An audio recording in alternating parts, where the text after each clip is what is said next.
దేవుని నామానికి మహిమ కలుగుగాక. ఈ సంబంధించిన పాస్టర్ గారికి, పాస్టర్కి నా యొక్క వందనాలు. ఇక్కడ చేరి వచ్చిన మీ అందరికీ నా యొక్క వందనాలు. లూకా సువార్త 23వ అధ్యాయం 39 నుంచి 40 వరకు మరొకసారి చదువుకుందాము.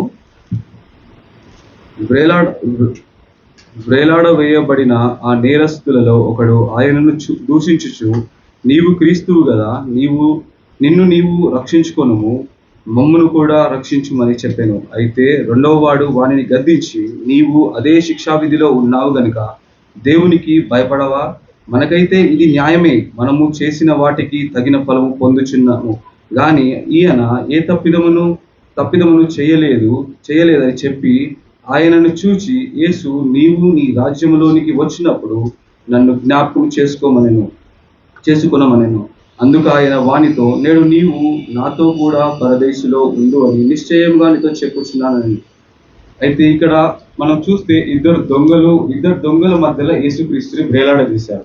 సో ఇద్దరు దొంగల మధ్యలోనే ఎందుకు వేలాడదీశారు? పక్కకైనా పెట్టొచ్చు, ఇటు పక్కన పెట్టొచ్చు కదా. ఇద్దరు దొంగల మధ్యలోనే ఎందుకు వేలాడదీశాడు అనేది మనం ఆలోచిస్తే అది మనకి ప్రవచనం నెరవేర్చడానికే అది జరిగిందని తెలుస్తుంది. యెషయా గ్రంథము 53:12 మనం చూస్తే, యెషయా గ్రంథము 53:12, కావున గొప్పవారితో నేను అతనికి పాలు పంచిపెట్టెదను, గనులతో కలిసి అతడు కొల్ల సొమ్ము విభాగించుకొనును. ఏలయనగా మరణము నందునట్లు అతడు తన ప్రాణములు దారపోసెను, అతిక్రమము చేయి వారిలో ఎంచబడిన వాడాయను. అనేకుల పాపమును భరించుచు తిరుగుబాటు చేసిన వారిని గురించి విజ్ఞాపనము చేసెను. ఇక్కడ మనం చూసుకున్నట్టయితే అతిక్రమము చేయు వారిలో ఎంచబడిన వాడు ఆయను. ఎందుకైనా అతిక్రమం అందు నిమిత్తమై ఆయనను మధ్యలో వేలాడదీశారు. అతిక్రమం చేసిన వారు ఇద్దరు దొంగలే, ఇద్దరు తప్పిదము చేశారు, ఇద్దరు దొంగలే, వారి మధ్యలో ఆయనను వేలాడదీశారు. మనం మార్కు సువార్త 15:22 చూసుకున్నట్టయితే 15:27, మరియు కుడి వైపునను ఒకరిని ఎడమ వైపున ఒకరిని ఇద్దరు బందిపోటు దొంగలను ఆయనతో కూడా సిలువ వేసి. అయితే కింద మనం ఫుట్ నోట్ లో చూసుకుంటే అనేక ప్రాచీన పత్రాలలో అప్పుడు ఆయన అక్రమకారులలో నొకడుగా నించబడినని చెప్పు లేఖనము నెరవేరినది, అది కూర్చబడి ఉన్నది. సో ఇక్కడ లేఖనము నెరవేర్చడానికే ఆయన ఇద్దరు దొంగల నడుమ ఆయనను వేసి ఉన్నారనమాట. సో అది అందుకు వేశారు. సో ఇది దేవుణ్ణి సిలువకి వేశారు అనేది మనం అనుకుంటాం, అది జరగకపోయింటే బాగుండు అనుకుంటాం. కానీ it is not an accidental thing. అది ఏదో జరగకూడదు సడన్ గా జరిగిన విషయం కాదు. అది ఏంటంటే అది already he's appointed for it. దేవుడు యేసుక్రీస్తుని ఆల్రెడీ సిలువ వేయాలని తను భూలోకానికి వచ్చిన కారణం ఏంటంటే సిలువ వేయబడాలి, సర్వమానవాళికి పాప క్షమాపణ కలగడానికే ఆయన వచ్చాడు. సో అది అక్కడ జరుగుతుంది. అది విచిత్రమైన సందర్భం అన్నాడు. అలాంటి సందర్భం ఫస్ట్ పిలాతు కానీ మళ్ళీ హీరోస్ కానీ ఏమంటారంటే, ఈయనలో ఏ తప్పిదము కనబడుట లేదు అంటారు. బట్ స్టిల్ ఆయనను దొంగల నడుమ వేలాడదీశారు. సో రెండోది ఏంటంటే విచిత్రమైన విజ్ఞాపన ఎందుకంటున్నా అంటే, ఫస్ట్ చూడండి, అధికారులు ఏమన్నారు యేసుక్రీస్తుని, నీవు క్రీస్తు అయితే నిన్ను నీవు రక్షించుకో అని అన్నారు. లూకా సువార్త 23:25-35 ఉంటది. నీవు క్రీస్తు అయితే నిన్ను రక్షించుకొని అన్నారు అధికారులు. అదేవిధంగా సైనికులు ఏమన్నారు, నీవు రాజు అయితే నిన్ను నీవు రక్షించుకో అన్నారు. ఈవెన్ మార్గంలో వెళ్ళే వారు కూడా ఏమన్నారు, ఒక్కసారి మార్కు సువార్త 15:29 చూడండి. 15:29 బందిపోటు దొంగలను ఆయనతో అప్పుడు ఆ మార్గంలో వెళ్ళుచున్న వారు తమ తలలు ఊపుచు, ఆహా దేవాలయమును పడగొట్టి 3 దినములలో కట్టువాడా, శిలువ మీద నుండి దిగి నిన్ను నీవు రక్షించుకోనమని చెప్పి ఆయనను దూషించారు. అధికారులు దూషించారు, సైనికులు దూషించారు, మార్గంలో వెళ్ళే వాళ్ళు కూడా దూషించారు. అయితే పక్కన ఉన్న దొంగ కూడా దూషించినట్టు మనం చూస్తాం. బందిపోటు దొంగ కూడా లూకా సువార్త 23:39 అధ్యాయంలో ఇంతకుముందు చదువుకున్న విధంగా బందిపోటు దొంగ కూడా అపహసించి నిందించాను. అలాంటి నిందలు జరుగుతున్నప్పుడు ఈ పక్కన ఇంకొక దొంగ ఉన్నాడు. ఆ దొంగ ఎందుకు విజ్ఞాపన చేస్తున్నాడు యేసుక్రీస్తుకి? అంత హేళన చేస్తున్నారు అందరూ. ఇప్పుడు మనము ఎవరైనా మనకన్నా మంచిగా ఉన్న వారిని ఏదైనా పోయి అడుగుతాం, కానీ మనం ఉన్న స్థితిలోనే ఉన్న వారిని అడగము. బట్ అయినా కానీ పక్కన దొంగ అది ఒక విచిత్రమైన విజ్ఞాపన అన్నమాట. ఆయనకి ఆ విజ్ఞాపన ఎందుకు చేయాలనిపించింది అని మనం కొంచెం ధ్యానం చేస్తే, సాక్ష్యం అక్కడ యేసుక్రీస్తుని బట్టి అందరూ సాక్ష్యం చెప్తున్నారు. వాళ్ళు ఏమంటున్నారు, ఇక్కడ మనకు అధికారులు ఏమన్నారు, నీవు క్రీస్తువే కదా అని చెప్పినారు. సో ఆయన అక్కడ అర్థం చేసుకున్నాడు క్రీస్తే కదా అనేసి.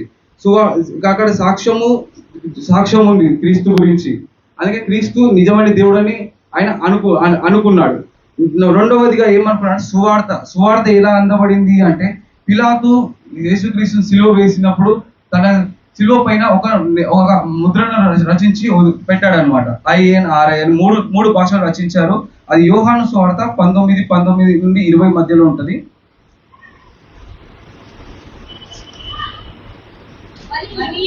పిలాతు యూదుల రాజైన నజరేయుడకు యేసు అని పై విలాసము వ్రాయించి శిలువ మీద పెట్టించెను. యేసు శిలువ వేయబడిన స్థలము పట్టణమునకు సమీపమై ఉండెను. అది హెబ్రీ, గ్రీకు, రోమా భాషలలో వ్రాయబడినది కనుక యూదులలో అనేకులు దాన్ని చదివి. సో అది ఏంటంటే అక్కడ 3 భాషలు మాట్లాడేవారు ఉన్నారు కనుక అది 3 భాషలలో రాసి పెట్టాడు. సో ఆ దొంగ ఏంటంటే అక్కడ పిలాతు తెలుసో తెలియకనో ఆడ దేవుని గురించిన సువార్త చెప్తున్నారు. అక్కడ సిలువను చూసిన వారికల్లా అర్థమవుతుంది ఏంటంటే, ఏమని రాశారంటే అక్కడ చూడండి, యూదులకు రాజైన నజరేయుడవు యేసు, యూదులకు రాజైన నజరేయుడైన యేసు అని పై విలాపము వ్రాయించి సిలువ వేయబడింది. తెలుసో తెలియకనో పిలాతు ఏం చేశాడంటే యూదుల రాజు అని యేసుక్రీస్తుకి చెప్పాడనమాట. సో అక్కడ మనం అది చూస్తాం. సో ఇక్కడ మనం లాస్ట్ చూసుకున్నట్టయితే అవన్నీ చూసి ఇప్పుడు ఎవరైతే దొంగ ఉన్నారు తను పక్కన ఇంకొక ఉన్నారు కదా, తను ఏమంటున్నాడంటే 40 లూకా సువార్త 23:40 చూడండి. అయితే రెండవ వాడు వానిని గద్దించి, నీవు అదే శిక్షా విధిలో ఉన్నావు కనుక దేవునికి భయపడ అంటే దేవుడిని గ్రహించాడు. అక్కడ యేసుక్రీస్తుని మాతో కూడా సరి సమానంగా వేశారని కాకుండా తనని దేవుడిని గ్రహించి దేవుడిని భయపడుతున్నాడు. దేవుడు గ్రహించి దేవుడికి భయపడి, మనకైతే ఇది న్యాయమే, తన్ను తాను ఒప్పుకుంటున్నాడు. నేను పాపిని దేవా, నేను తప్పులు చేశాను అని ఒప్పుకుంటున్నాడు. తన్ను తాను ఒప్పుకొని కనుక దేవునికి మనమైతే న్యాయమే, మనము చేసిన వాటికి తగిన ఫలం పొందుచున్నాం. సో ఆయన ఏంటంటే చేసిన తప్పులను ఒప్పుకొని తగిన ఫలం పొందుచున్నాము అని నమ్ముచున్నాడు. అప్పుడు ఆయనను చూచి యేసు అప్పుడు తగిన ఫలం పొందుచున్నాము కానీ ఈయన ఏ తప్పిదము చేయలేదని ఏ తప్పిదము అది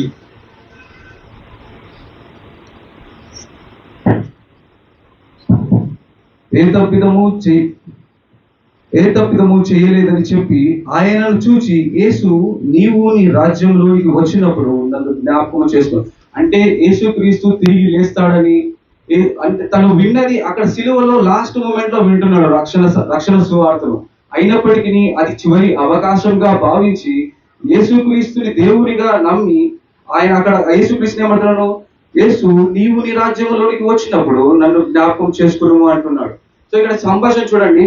ఫస్ట్ ఆఫ్ ఆల్ విచిత్రమైన సందర్భము, యేసుక్రీస్తుని ఇద్దరు దొంగల మధ్యన వేలాడదీశారు. సెకండ్ చూసుకున్నట్టయితే విచిత్రమైన విజ్ఞాపన. ఎందుకంటే ఆల్రెడీ అందరు అధికారులు దూషిస్తున్నారు, సోల్జర్స్ దూషిస్తున్నారు, మళ్ళా వచ్చేసి రాయన వెళ్ళే వారు కూడా దూషి. అయినప్పటికీ ఆ దూషణల మధ్యలో నువ్వు దేవుడు అని నమ్మి అతని నువ్వు కోరుకో అని అడుగుతున్నాడంటే తను దేవుడు అని తెలుసుకున్నాడు. అక్కడ చూస్తే జీసస్ ని ఓ కింగ్ లాగా, జీసస్ ఎట్లాగో మళ్ళీ తిరిగి వస్తాడు, నన్ను తీసుకెళ్తాడు అని పరదేశంలో జ్ఞాపకం చేసుకోవాలని చెప్పాడు. అయితే అక్కడ సమాధానం ఏమి ఇస్తున్నాడు యేసుక్రీస్తు, నీవు పాపివి, నువ్వు లాస్ట్ మూమెంట్ లో అడిగితే ఎలా అనట్లేడు. ఇక్కడ యేసుక్రీస్తు సమాధానం చూడండి, ఇట్ వాస్ డైరెక్ట్ ఆన్సర్. అంటే ఒక పాజ్ కానీ ఆలోచించడం కానీ ఏమీ ఉండదు అక్కడ. ఇక్కడ చూస్తే మనం 43 వచ్చే, అందుకు ఆయన వానితో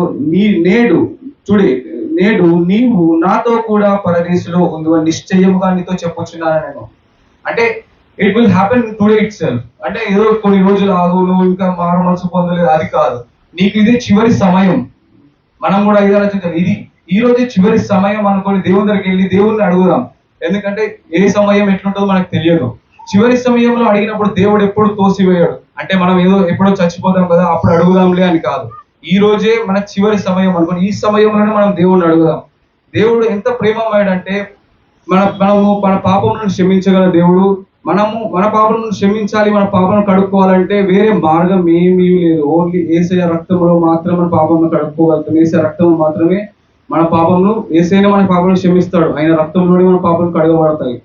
సో మనం ఏంటంటే ఏ స్థితిలో ఉన్నా ఇదే చివరి సమయం అనుకొని మనం ఆయన తట్టు తిరగాలి. అయితే ఇప్పుడు ఇది ఫస్ట్ అండ్ లాస్ట్ ఛాన్స్ అనమాట. ఎవరైతే ఆ దొంగ వేయబడ్డారో first and last, but still he has utilize ఆ ఛాన్స్ ని బాగా చూసుకొని దేవుడిని గ్రహించి దేవుణ్ణి అంగీకరించాడు.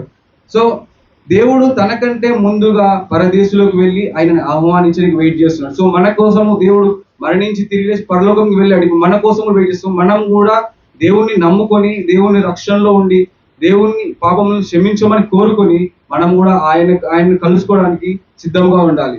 చివరిగా ఒక చార్లెస్ స్పర్జన్ అనే ఒక సేవకుడు ఏం రాశాడంటే ఆ సిలువ గురించి ఏం రాశాడంటే, one died as a sinner. ఒకరు పాపంతో చనిపోయారు, ఒకరు పాపుల కొరకు చనిపోయారు, ఒకరు పాపంలో చనిపోయారు అనమాట. అంటే వన్ డైడ్ సిన్, పాపం చనిపోయారంటే పాపంలో చనిపోయి పరిశుద్ధతలో లేచాడనమాట. ఒక దొంగ పాపంతో చనిపోయాడు, యేసుక్రీస్తు పాపుల కొరకు చనిపోయాడు. ఇంకొక దొంగ పాపమును వదిలేసి పరదేశులో యేసుక్రీస్తుతో లేచాడనమాట. సో అది మనము ఎప్పుడైతే యేసుక్రీస్తు దగ్గరికి వచ్చి యేసుక్రీస్తుని క్షమించమని మనం కోరుకుంటామో, ఎప్పుడైతే యేసుక్రీస్తు దగ్గరికి మనల్ని మనంగా వచ్చి మన పాపములను, మనం చేసిన తప్పిదములను ఒప్పుకొని మనము ఎప్పుడైతే క్షమించమని కోరుతామో, దేవుడు ఎప్పుడు మనం త్రోసివేయడు. ప్రేమ అన్నిటిని కప్పివేస్తుంది. ప్రేమ దేనిని అడ్డు చెప్పదు. సో దేవుని దగ్గరికి మనం రావడం అనేది మన దగ్గర ఉంది. సో మనం మన హృదయాలను, మన పాపములను క్షమించమని దేవుని దగ్గరకు వచ్చి ఎప్పుడైతే ప్రార్థిస్తామో అని క్షమిస్తాడు. ఈ రోజు మనం ఇక్కడ నుంచి వెళ్ళుచుండగా మనం ఎలా వెళ్తున్నాము? ఒక ఇద్దరు దొంగలు ఉన్నారు అక్కడ. వన్ డైడ్ యాజ్, ఒకరు పాపులాగా చనిపోయారు, ఒకరు పాపం క్షమించబడి పరదేశంలో తిరిగి లేస్తున్నారు. సో మనం ఎలా వెళ్తున్నాము ఇక్కడ నుంచి అనేది మనం గ్రహించుకొని, ఒక పాపం హృదయంతోనే వెళ్తున్నామా, పాపం కడుగ వేసుకొని దేవునితో పరిశుద్ధంగా మనం బయటికి వెళ్తున్నామా అనేది జ్ఞాపకం చేసుకొని అలా పరిశుద్ధత కలిగి వెళ్ళాలని ప్రార్థిస్తున్నాను. ఈ సమయం ఇచ్చిన పాస్టర్కు థ్యాంక్ యూ, ధన్యవాదాలు.